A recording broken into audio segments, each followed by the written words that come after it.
I grew up in a Christian household, and so went to church from an early age, attending Sunday school at our local church, and then the youth group at the bigger church in the centre of town. I dropped out of church a little bit when I started secondary school, but I stayed an active part of the chapel community at my school.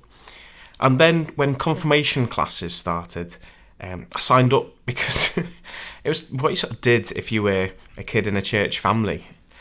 But then over the course of that course, I came to realise that actually this Christian stuff really mattered. That God wasn't just concerned with Sunday mornings or being nice, but actually he cared about everything. He didn't just want to be a part of my life, but he wanted the whole of it. So fast forward a few years, August 2005, and I was waiting for my A-level results, as well as waiting to hear back from a Christian charity that I wanted to spend the year out with. The university, I'd visited it and just fallen in love with the place. It was fantastic, and been a real sort of tension over the year. Would I get the predicted grades, and then would I get the offer? And both of those had come good, so now it was just that final stage. And then in August, over 3 consecutive Thursdays, I didn't get the results I wanted, I didn't get the remark I wanted, and then I didn't get the year out with the Christian charity that I'd wanted. So all of my plans came crashing down around me, and I was pretty gutted. So I remember sitting on a little hill at a church event that was going on, and chatting to my youth leader. And then she said, well, why don't you try pushing on some doors and see what opens? And so I approached another Christian charity on the Friday, had an interview on the Saturday, accepted a place on the Sunday, and started on the Monday. And there began an incredible transformational year. And then after that, I went to my backup choice of university, and I had a cracking 3 years there. And so it wasn't what I'd planned, but instead was something that was way better.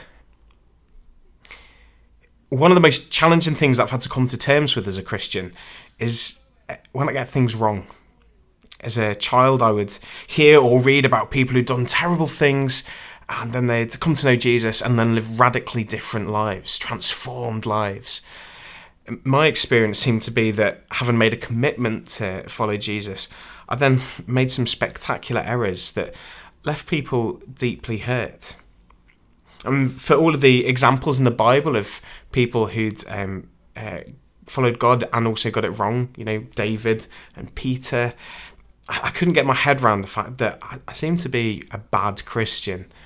And what did that mean?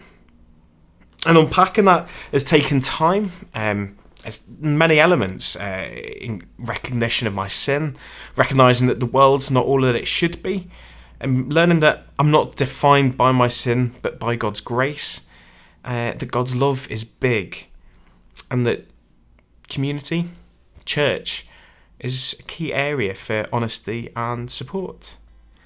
To rephrase Philippians chapter 3, verses 12 to 14, I've not yet reached this goal, but I work at it, focusing my efforts on forgetting what lies behind and straining towards what lies ahead, trying to focus on God's call for my life.